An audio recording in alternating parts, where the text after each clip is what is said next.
السلام عليكم، ازيكم حبايبي؟ عاملين ايه؟ معاكم مراد ولا اكلات البيت. هنعمل النهارده ايه؟ بس الاول بتنسوش تدعموا الجرس وتعملوا له شير كتير كتير عشان قناتي تكبر بيكم. اتفقنا كل يوم هنعمل مع بعض حاجه، كل يوم هنقول نعمل غدا ايه.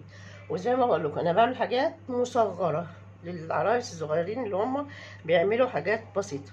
هنعمل ايه؟ الحاجات بتاعتنا ده بصل، فصين توم متقطعين صغير كده، لحمة مفرومة، جزر، صلصة طماطم. مش هحط ملح عشان في مرق الدجاج، فانا الملح ده الاخر خالص، تبقى ايه مع مرق الدجاج بتحدق، فما نحطش ملح بقى. دي في بهارات، السبع بهارات اللي قلنا عليها: قرفة، فلفل، مرق الدجاج. وده البتنجان هنبقى مقطعينه بالطريقه دي. البتنجان مش هنقليه، هقول لكم هنعمل فيه ايه دلوقتي. تعالوا نشوف الاول، نعمل اول خطوه البتنجان عشان ندخله الفرن. البتنجان هنعمل فيه ايه؟ بص، ادي حبه زيت هحط عليهم معلقه بابريكا، وهدهن بيها البتنجان عشان هدخله الفرن، مش هنقليه عشان ما ياخدش زيت كتير. هو كده هيتشوي في الفرن، هيتحمر اكنه ايه، كأننا قالينه يعني، بس عشان خاطر الزيت، فاحنا عشان ايه ما ناخدش زيت كتير. ادي ده دوبناها كده، وهجيب صاجه، صاج اللي هو بتاع الفرن عليه ورقه زبده زي دي. الصاج اهو، نحط الصاجه كده اهو، هنحط عليه ايه؟ ورقه زبده. هنمسك البتنجان باينه معاكم كده، البتنجان بصي هندهنه كده، هندهنه بالطريقه دي من الناحيتين، ادي كده اهوت. واروح حاطاه، اكون مولعه الفرن طبعا عشان ايه يكون سخن.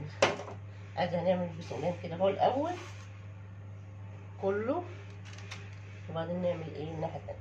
البتنجان مش عايزاه يبقى رفيع علشان ما يتهريش، يعني عشان ما يبقاش عام. الاول الناحيه دي كده اهوت، وبعدين هندهن ايه الناحيه التانيه. البتنجان هنجيب البتنجانيه الايه الطويله، البتنجانيه الطويله عشان نعرف ايه نرصه في قلب الصينيه. دي طلعت تخينه شويه، ممكن ايه نرفعها بالسكينه حبه كده اهو، عشان دي طلعت ايه تخينه شويه. نرفعها كده اهو، اهو نحطه كده اهو، وندهني كله بالطريقه دي. هندخله الفرن زي ما بقول كده، الفرن هو شغال دلوقتي الفرن، ايه وبيتحمر بقى كده اهوت اكنك قلياه. بس طبعا عشان نوفر موضوع الزيت ده، لان الزيت غالي، وفي الوقت نفسه مش عايزين حاجات فيها دهون كتير يعني، دي بتبقى اوفر. ولما بقى عشان في سمنه وفي لحمه مفرومه، فهيبقى ايه دسم قوي كده، هو بيبقى خفيف. حتى يعني اللي بيعمل رجيم برضو يعرف ايه ياكل منه. انا بعمل دايما الحاجات كده اهوت عشان اعرف اكل منها، لان انا ايه يعني منع موضوع الدهون ده شويه. هنعمله كله بقى بالطريقه دي، ونبتدي ايه، ادي عملنا من الناحيه دي، نبتدي كمان من الناحيه التانيه، من الناحيه اللي على الوش بقى اهوت. وهنبتدي ايه كله بقى كده من ناحيتين، عملنا كده من ناحيتين كده اهوت، وايه وندخله. اهو بص عملته كله اهوت بالزيت زي ما وريتكم، الزيت والبابريكا. هندخله بقى الفرن ونخش على الخطوه التانيه. يعني نشوف هنعمل الخطوه التانيه. ادي الطاسه اهيت فيها ايه ماده دهنيه. هنحط الاول اللحمه، نشوحها لوحدها الاول، وبعدين علشان ما تبقاش زي ما قلنا كده قبل كده، ما تبقاش مخرزه، يعني ما تبقاش ماسكه في بعضها، تبقى مخرزه وايه ومفلفله كده اهوت في اي حشوه يعني. الحشوه دي عموما بقى انا عملتها قبل كده، تعمليها في كل حاجه، مكرونه، صينيه، اي حاجه، جلاش.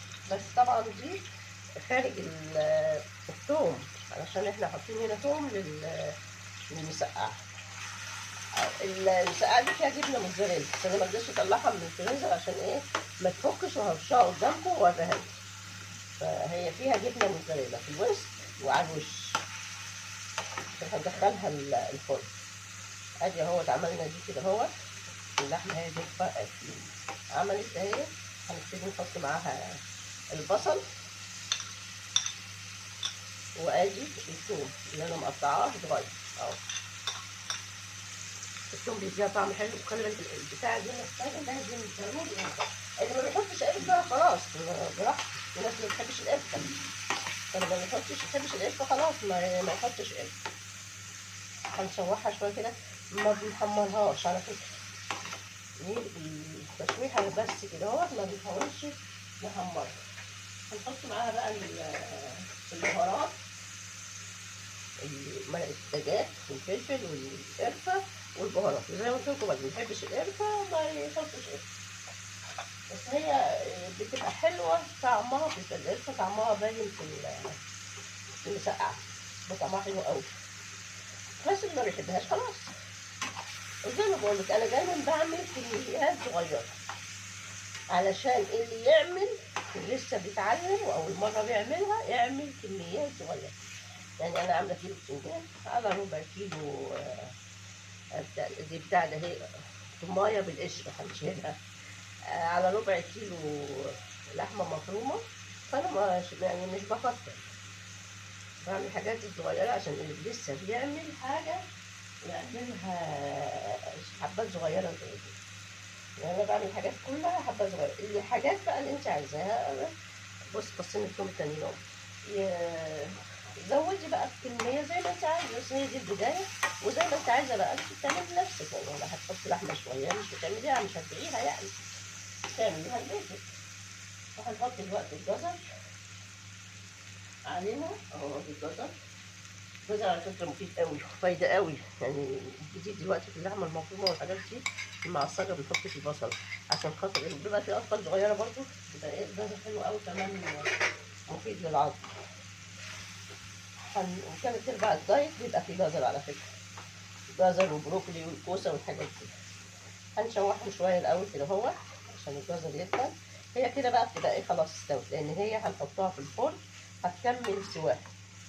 نشوحها شويه مع بعض كده اهو، ووطي عليها شويه علشان خاطر الحاجات دي تستوي على الفرن، عشان دي ما بتحطلهاش ما بتستوي بالبخار بتاعها.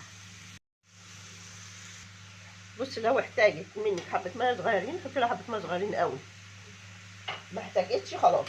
بس هي دي عندي محتاجه شويه ميه صغيرين، وكان عندي بقيت تعصيبه تانية حطيتها على بعضها عشان كده ايه كترت شويه.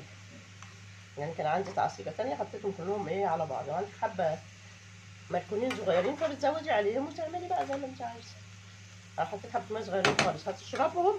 نبتدي ايه نشوف هنعمل ايه تاني. بصوا يا حبايبي ادي ايه التعصيبه خلصت اهيت. هنطفي عليها وهنشوف بقى الخطوه التانية اللي هي بتاعت نرص بقى البتنجان ونشوف هنعمل مع بعض. اهو بصوا يا حبيبتي البتنجان اهو بعد ايه بعد ما شويناه في الفرن اهو. بصي من ناحيتين زي الفل ازاي، بس ايه هو سخن دلوقتي. بس تعالى نعمل الخطوه التانية للبتنجان. هنرص البتنجان في ايه في الصينيه بالطريقه دي. كله حول داير ما يدور كده اهوت، نرصها بالطريقه دي. انا بفضله كبير عشان ايه تبقى كده اهو. بص التحمير بتاعه ما فيهوش زيت ولا فيه اي حاجه خالص. ايه نرص البتنجان زي ما بقول لك بالطريقه دي كده اهو، في قلب ايه في الصينيه كلها نرصه مع بعض اهوت. وبعدين ايه اوريك هنعمل ايه. بصي رصينا البتنجان، هنبتدي نحط ايه الحشوه بتاعتنا. حطي الحشوه بتاعتك بقى ايه زي ما انت عايزه.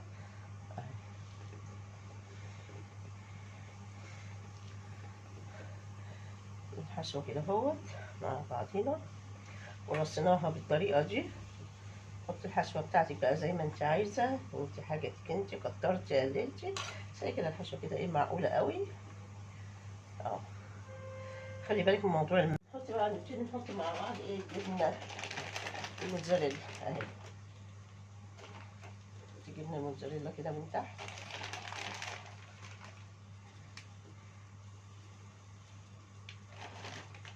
نروح ايه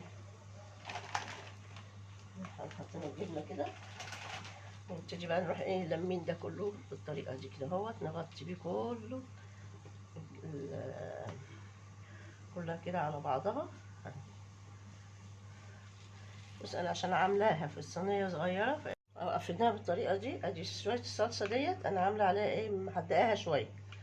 هنبتدي نحطها كده عليها، وهنبتدي ايه كلها كده اهوت، وندخلها الفرن. هنحط عليها برضو جبنه موتزاريلا وندخلها الفرن. ادي اهوت. هذه الحاجه الاخيره بقى، هنحط ايه حبه جبنه موتزاريلا على الوش. دي التكايه الايه الاخيره فيها.